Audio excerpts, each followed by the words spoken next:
한국의 상황과 다르게 미국에서는 오로지 컨퍼런스 4강전만 기다리고 있습니다. 이제 5일 남은 상황입니다. 5일 후면 손흥민의 2025년 경기가 다 끝이 나느냐 아니면 앞으로 최대 2경기를 더 할 수 있느냐가 결정이 납니다. 많은 다양한 소식들이 나오고 있진 않습니다. 아무래도 A매치 기간이기 때문이겠죠.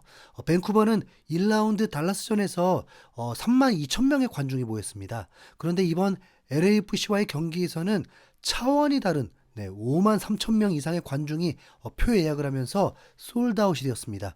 이게 달라스전에서는 8강이고 이번 경기는 4강이어서 그럴까요?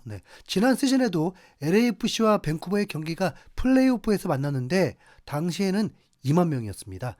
2023년에도 3만 명이었습니다. 그런데 이번 경기에서는 5만 명이 넘고 MLS 플레이오프 역사상 최대 관중이 된 겁니다. 이거 당연히 홈구장 자체가 규모가 있어야 가능한 것도 있죠. 인터 마이애미는 메시 때문에 더 많은 관중을 모으고 싶어도 경기장 자체가 작아서 최대 2만 1,000명이고 메시 효과로 시내 경기장을 짓고 있다는데 그래도 2만 5천 명 정도라고 합니다. LAFC 입장에서도 손흥민 효과로 관중석을 늘리고 싶겠지만 분석을 잘한다면 최대 3년 동안의 일시적 현상일 거기 때문에 새로운 경기장을 짓기는 어렵겠죠. 하지만 산호세처럼 아마 빅 이벤트 경기를 더 큰 경기장에서 열리게 할 수는 있을 겁니다. LA는 미국 최대의 도시 중 하나이기 때문에 다목적 경기장 활용으로 7만 명에서 9만 명까지 수용 가능한 경기장이 3개나 있으니까 충분히 이벤트 개최가 가능하겠죠. 내년에 인터리그로 LAFC 대 인터 마이애미 경기면 딱이겠습니다. 참고로 MLS에서 관중 동원이 가장 많은 팀은 애틀란타입니다.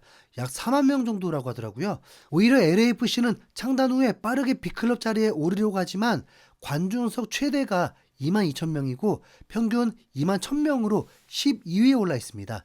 95%가 차고 있지만 12위인 거죠. 그래도 LAFC가 LA 지역 자존심이 있지 15,000석 정도는 좀 늘려야 하는 거 아닙니까? 갑자기 MLS 관중 동원에 좀 관심을 갖게 되었는데요. 관중 동원은 그만큼 리그의 가치를 알게 해주는 거고 그 경기의 중요성을 말해주게 됩니다.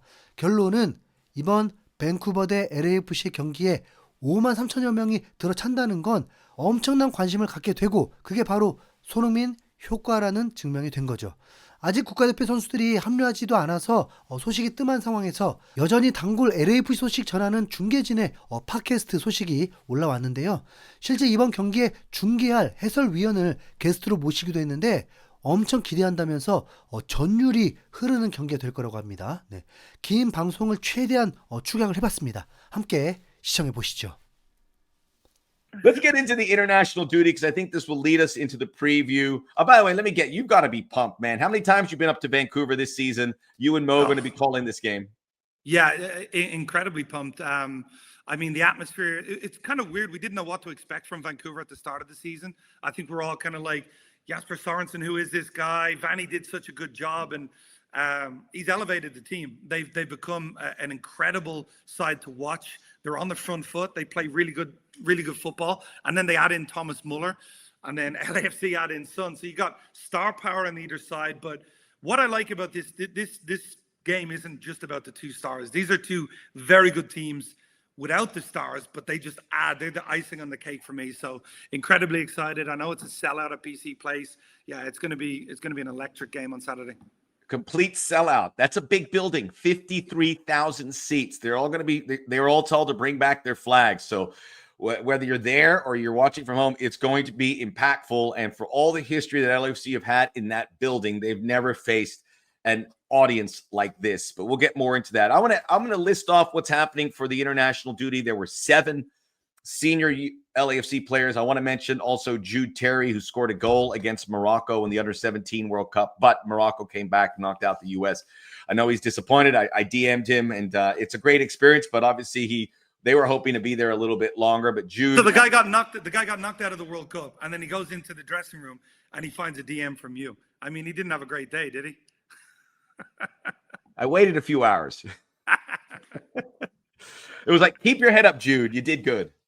You guys did. So the international players that were away for LAFC, Denny Bouanga, was with Gabon. They lost to Nigeria. These African qualifying playoffs were bananas. They lost to Nigeria, which is maybe the most talented team in Africa. Who lost, by the way? Lost Nigeria, to yeah. Democratic Republic of Congo. And the Nigeria manager today saying he was upset with the Congolese sideline because he says they were doing, these were his words, voodoo, throwing water.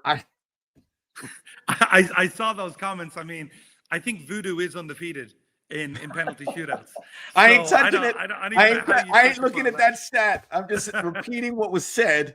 I don't know the record for voodoo. So that was it. So Denny's back or on his en route back. So that is good news for LAFC. Disappointing for Denny Bwanga, who came so close with Bwanga. Son Heung-min still in Korea. They have a game Tuesday against Ghana. He scored a goal. I'm sure you saw the free kick against Bolivia. Both those games were in Korea. So that's the worry, the issue here, because he's reacted so well when he first arrived. So in a perfect world, he's here training and here for a week, but he's going to have to deal with the trip and the jet lag, etc. Matthew Chonier did not play for Ecuador with Canada. They have a game against Venezuela tomorrow. Hopefully Matthew gets some minutes because you want to see him getting closer to making that World Cup squad. It's not confirmed by any means. It seems like he's got a good shot, but that's as far as we know. We mentioned Andy Morin on the bench with Portugal. Canada playing Venezuela. David Martinez played 12 minutes in a victory for Venezuela against Australia, so that's good. And now he might go up against Matthew Chonier. And Timothy Tillman came on for the U.S., played about 20 minutes against Paraguay.